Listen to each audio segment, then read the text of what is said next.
Yeah, good morning, everybody. March basketball season. If you're involved in basketball, a basketball coach, a player, this is a great time of year. So really, excited for what we've done. I kind of used the close the chapter analogy the other day, and I did use that with my team. But I think it's fairly pertinent to where we are, and we really did get to close that chapter. Happy for the three seniors on Saturday to get that win on their home court, and thought people around the program. We had an event the night before to kind of recognize them with our team, and that went really well. So just thought it kind of went off without a hitch. Great crowd again. It's been really a fun year to kind of see the momentum, I guess, and the growth and maybe the direction of where we're going. And we're not there yet, but certainly excited about where we can go. And I think we kind of laid a really good foundation this year from what we've been able to do here at the Coliseum. So lots of basketball still in front of us. I'm sure we can talk about that and the conference tournament and seedings and who we potentially might play, and then obviously looking forward to the next step after that. But proud of our group and excited for what's coming. You mentioned writing the next chapter. In your past, how have you dealt with that with your teams when you had successful years and you have to say, hey, listen, that's great, but there's bigger things ahead. There's more to this season. Well, yeah, it's different, though, and I was talking about with the staff. The feeling going into the Big 12 now is different than what it was at the mid-major level because you had to win. Right. Like, absolutely had to win those 3 games, at the mid-major level, or it did not matter in any way, shape, or form what we had done up to date. And I think one year we were maybe even like 27 in the net, which may have been the RPI at the time, and we were not going to get into the NCAA tournament. A year ago, I think we were like 61 or something like that, to one off of, I think, where West Virginia was, and we had no chance of getting in. So the pressure at that level going into the conference tournament feels a little different than it does now, just because there's still something left, after that, because we've put ourselves in that position. Now the goal doesn't change, and you want to win the conference tournament and you want to advance, and these are big time games that will help prepare you for the NCAA tournament and be on a neutral floor. So the excitement doesn't change. We got a little bit of time before we have to, get going. We'll go a little bit even lighter today and just give them a little bit of time off to recover. But no, the excitement stays the same. Pressure is a little bit different from, the mid-major level. That's what I kind of feel. Well, that's a change for you. I mean, it was an ultimate sense of urgency for you in that conference tournament. Are you going to have to recalibrate yourself now to a different thought process now, knowing you're in a power conference and you get multiple bids? Yeah, no, I mean, I think that's why I wanted to be here, too, though. That was the hard part about being at the mid-major level is you have these crazy good years and then maybe just having, one year we just shot really bad. And, we were like top 5 in the country in field goal percentage that year and got to the conference tournament and had a night, and it wasn't in a good way. And then you're going to the WNIT and feeling like you didn't accomplish, an NCAA tournament and some of those dreams. So that was the hardest part for me, honestly, probably, is all the success we had was, you got so defined by the conference tournament. So I don't know that I reset it. I'm still a competitor. I want to win those games just like you want to win these. And, maybe more so the pressure on the student athletes at that level. You just have a respect for them and what those tournaments mean. But here you're playing for seedings and you're playing for moving up a line, maybe down a line if you don't do something well, and, matchups and those types of things for an NCAA tournament. And then you're always wanting to win a championship. You want to hoist a trophy at the end of it. And so, we win 2, get a day off, win 2 more. We've played just about everybody other than that Texas game here. We've been in every single game and had opportunities to win. So I think we go in with a lot of confidence knowing that we can play with and beat most teams in this league. And then one more on that. You know your team, and you will know right away. You take the Oklahoma State game where you kind of came out, was kind of your bad performance. But the way your team plays, you'll know immediately the type of focus because that's the way you guys play. Yeah, and I thought we were as dialed in against TCU defensively as I've seen us in a long time. That effort on the defensive end was tremendous. That first half was as good as we've played, especially on the defensive end. Offensively, I actually really liked us offensively. Missed some shots, and I thought Prince bothered us just a little bit early until we kind of settled in and kind of went at her a little bit more. But we followed the game plan. They were excited. They were fired up. We did some really, really good stuff on the defensive end. So we got that back. I was I think the two things I talked about was offensive confidence and defensive identity. And I thought for a while we had both of those. Obviously, that fourth quarter, there wasn't a lot of offense to that fourth quarter. But luckily, that defensive identity and that lead, allowed us to play the way that we did to finish it off. You ready for the obvious question? Sure, go ahead. How's JJ? Yeah, day-to-day-ish. I don't know. Doesn't mean like she could play tomorrow, but we're kind of taking it day by day would be the best case.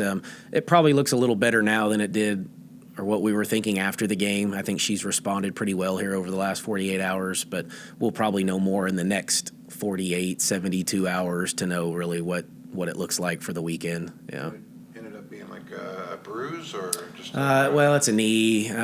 Probably.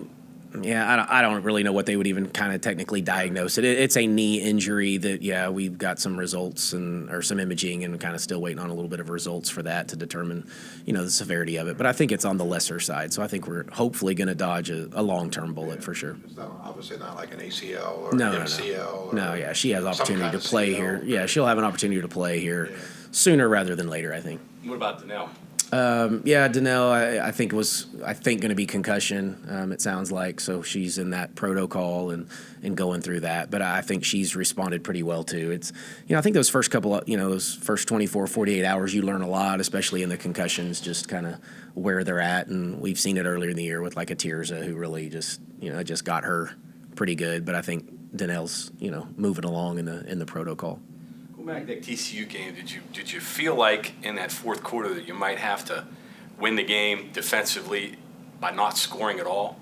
Did that cross your mind at all? Well, no, I never that we wouldn't score at all. But, I thought I think I even said that in one of the timeouts. Like, guys, I don't know, we don't have a lot right now offensively. We're going to find something. But just, we were winning. We were up 18. Like, if you defend, you're going to win because you've got such a lead. Yeah, like, we have the advantage. And so, push when we can, control offense when we can, work clock, a little bit. And, there was a couple times we didn't work the clock and trying to attack 1-on-3 and turned it over. And, that's what you can't do in those situations. But we just had some sloppy turnovers. That's what I was the most disappointed in from the offensive end there in the fourth quarters. You can't have empty possessions late in a game. And, if that game were closer, that could have potentially cost us. But we chunked it out of bounds once or twice, threw it right to them 3 times, I think, And so now you're in your transition defense. They're coming at you probably with numbers, and you don't want to give good teams those types of opportunities. So we'll clean that up for sure over the next couple of days. Well, your senior bailed you out. I think she scored, all 7 in the fourth quarter, right? Yeah, Jayla was pretty good. I think we had 9 in the fourth quarter. And, she hit the big 3 that, I think it got it back to maybe 13 or 14, whatever it was, and felt like that kind of just kept them at bay a little bit. So, and she had a couple layups in there too. So I think she had 7 of the 9. How do you approach the weekend? Or Friday, do you start studying Cincinnati and Central Florida, or do you kind of narrow it down, or what do you do? No, we'll prepare for both. Somewhat similar teams, so I think the game plan doesn't have to change a ton based on who you play. We have played them both twice. It's been a while now, which I guess is kind of good. But they're somewhat similar. So early in the week, though, will be a focus on us. We won't even, like today, we won't even talk about or go through them. Maybe not even too much tomorrow. And then as we get to probably Wednesday, Thursday, you start to kind of put in the game plan and tweak it once you know who you're gonna play. But again, they don't play till late, so we'll have already practiced the day before the game, not knowing who we're gonna play. So it really is a true quick. You just have you won't, because I think they're the 8:00 game the night before. So we'll go watch and then just have a shoot around essentially to put in the foolproof game plan. But so it's a little different for sure. But luckily we've played them and there's some familiarity. Guess the later tip, extra time helpful. Yeah, it gives you a little bit more time. Our shoot around's not till later, so we can probably do some stuff in the morning or even walk through in the hotel to give us enough time. Yeah. Can I get you to expand a little bit on the difference between mid-major and what you're going through here? What life has been like as compared to a year Stephen F. Lost and crowds and the likes? Honestly, not too different. I mean, my life is pretty much. I do the same stuff whether I was there or here. I get up every day and take my kids to school, and then I drive to work and I drive home and watch their activities in between. I mean, that's pretty much the life of a college basketball coach. Some of the crowds, obviously the venues, that changes without question. the amount of pressure, if you want to call it that, I don't know that it really changes much. I think as a coach, you put enough of that on yourself. I've really enjoyed this team, and they're, as I've said, the even keel nature of them has probably even relaxed me a little bit more this year than maybe even some years. We've won, but we've won before at a pretty high rate. I think this was 8 years in a row where my teams have won 23 or more. So we're still doing that. So that piece has felt pretty similar. But yeah, we've played in front of great crowds, great venues, bigger environments. That has been different. And then the feel, as I said, leading into the tournament, a completely different feel. What's the word? Anyway, your defense has been. You proved that works, whether no matter what level. I guess that's what I'm asking. Yeah, no, it has. And I don't think that I was really worried about that. We had played Power 5 teams and beaten Power 5 teams playing that way, so that was a pretty good indication. We'd been in the NCAA tournament a couple times and played that way and had opportunities and felt like we should have won those games playing the style that we do. I think I noticed yesterday we ended up with the best scoring defense in the Big 12 in conference games. So I think we got Texas by 0.1 after that TCU game. So, playing that way. And I think a lot of teams or people think that we play fast, which means you're going to give up points or play a certain way. And you don't have to do that. We just do it a little bit differently in how we defend than some other teams. But yeah, really proud of what we've done defensively. Offensively, I've said all year it would take us a little while, and we're still not quite where I would like to be, and that's going to be a work in progress. But yeah, from the defensive side, I thought we've really battled. What's your schedule leading up to the game? Do you practice a couple days here? When do you travel? Yeah, so we will be here today and tomorrow. Leave Wednesday. So we'll practice here Wednesday too, though, and then leave after that, and then we'll practice down there Thursday. I think we get 45 minutes in T-Mobile on Thursday to shoot, so we'll use that as just a shooting opportunity to get in there and kind of have fun and see some shots go in there, and then go practice after that, and then, yeah, normal Friday routine once we get to game day.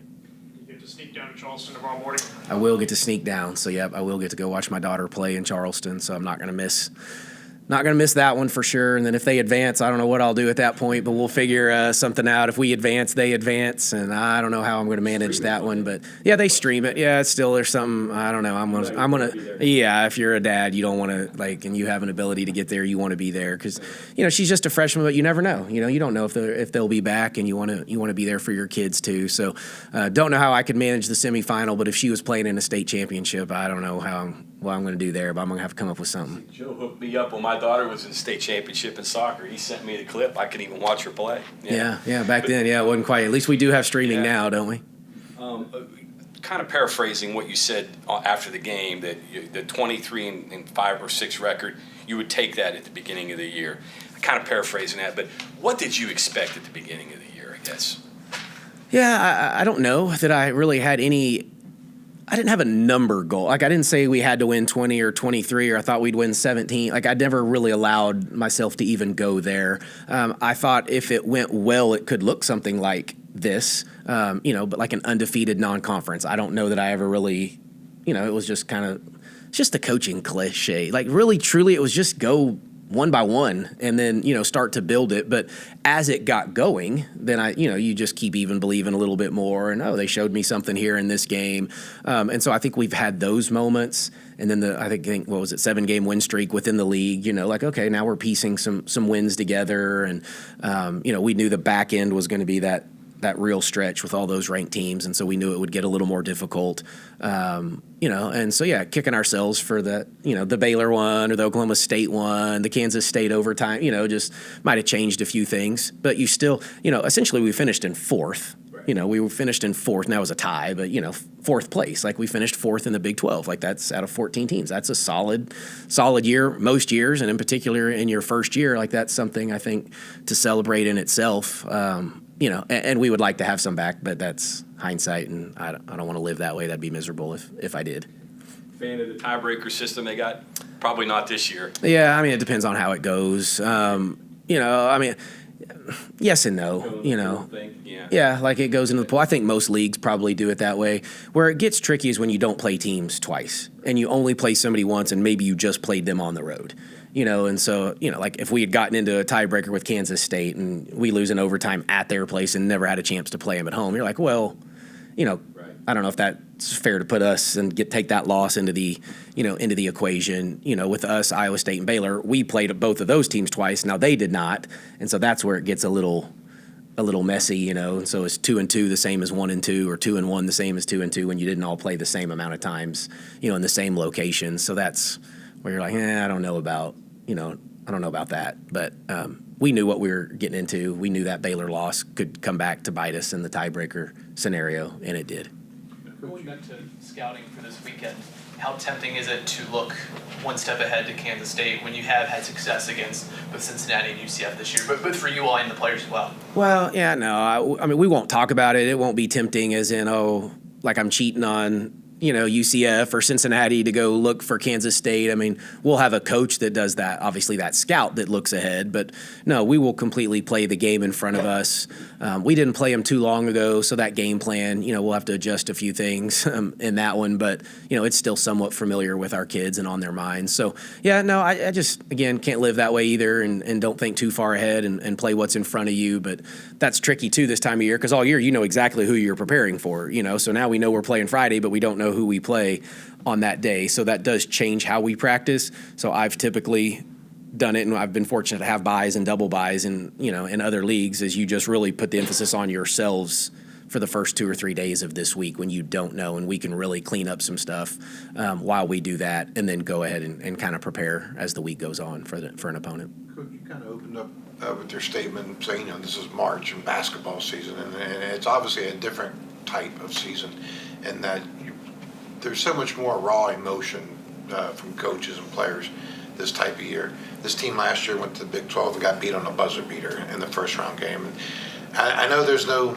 secret formula to avoid that kind of stuff, but just the March aspect, the raw emotion, how much different is it now as compared to, you know, just a couple weeks ago? Yeah, it's different. There's no doubt about it. I think you're really just hanging on to every possession, and every possession has a life of its own, you know, and that can be early, it can be late. I thought we played the first half at TCU like that, though. I thought we were hanging on to every defensive stop, every offensive rotation, you know, moving the basketball, sharing. Like we really, I thought, played, you know, that way, and you know, and it felt like March and was March. You know, it was just early in March, and it wasn't a tournament setting. But I think it's the same thing. You're playing for championships now, you know, and that's important. You're playing to hoist a trophy, like I said earlier, and that brings on a whole different identity, you know. And we've got these long 18-game schedules. You know, years ago we didn't play 18-game conference schedules very often, or 20. You know, I've been in some leagues where we played 22, and it lasts so many months. You just can't have that feeling night in and night out. But now you can, because if you lose, you come home for a little while, and that's going to be a little different. You know, even if you play all the way to Tuesday, selection Sunday's not until the following, you know, obviously Sunday, and then you wouldn't play till Thursday. So you're these breaks that are built in, and we'll be in spring break next week when we're just back here waiting and having no idea who we play and where we're going and those types of things. So it's all going to be a little different. But when the ball gets tipped, yeah, you better hang on to every possession because they mean a little bit more now. One non-tournament question here. I think next year will pretty much be the end of the fifth year COVID. How does that change recruiting? Well, I don't know. It changes recruiting only in the sense that I think there's going to be more high school kids back in play. Right now, everybody's staying old because of the COVID year kids. So I think we had something like 350 fewer freshmen in women's basketball this year than we had previously. But we still have the portal, and we still have NIL, and we have to navigate all of that. And that's, you know, still a life of its own. And so I think we kind of wait to see what the transfer portal and some of those rules look like to know, because you could still technically stay old. But for me, I still want freshmen. I call them program kids. I want kids that grow in your program, want to be a part of your program. You know, and if not, we can piece together for the year or two. But for me, I just think multi-year, grow together, character, know their families, get to know them at that personal level is still the way to do it. if you can. But you can't just have a group of young freshmen and sophomores either, very much in this day and age, and survive. To his point, though, will you take a harder look at D2 basketball since there are that many players that did not get to Division I that filtered down into D2 and junior college and whatnot? Well, yeah, you can in D2. I mean, Iowa State's starting guard is a Division II kid that scored a ton of points, so it doesn't mean you can't. We can go to mid-major, and get mid-major level kids too that have done it at the Division I level or maybe had success against a Power 5 school. So, I'm not saying no to Division II. I was a Division II guy, and there's great quality there. I think D2, if you go the other way, they're the ones kind of. So back in the day, right, if you wanted to play right away, you had to go down a level. So we went from D1 to D2, and you got really, really good players at the Division II level because they wanted to play right away, and they didn't want to sit out, and that's the way you could do that. So when I was a D2 guy, we were trying to get Division I transfers, and they could go immediately play, and they didn't want to sit out. So now Division II they're all staying at the Division I level because they don't necessarily have to drop down to play. So that's kind of what you see a little bit at that level. But yeah, you have to stay relevant in the portal. But I don't know that I just want to rework the roster and have 6 or 7 new kids, every year. And, we've enjoyed having Destiny Agabata, who's here, who will be a freshman for us, who came in early. Like, it's been really good to have her here. Really mature, smart kid who's going to have a leg up, going into next year. And Jordan Thomas, our other signee, is going to be really good. And we got to watch her play in the playoffs. So there's really good talent. You still have to keep signing good young ones, but you got to stay old too at the same time. I was always just saying from a numbers game because there are some good players that didn't get opportunities at D1 because of the COVID deal that now could possibly be available looking to move up. Yeah, they could. Yeah, and everything's on the table. I mean, we don't ever, take anything off the table. We're got a couple junior college kids too that we're recruiting right now. The same situation that may have been overlooked a little bit and needed that opportunity to showcase their skills. So nothing wrong with that opportunity either. So yeah, you keep it all on the table. What are we probably? These tournaments will be over in 10 days, 7 days, so you can the madness from we're talking about March Madness from the basketball side, the March Madness from the transfer portal side's about to get hot and heavy too. So it's all coming to a head here pretty soon. Thanks, Okay, thanks guys.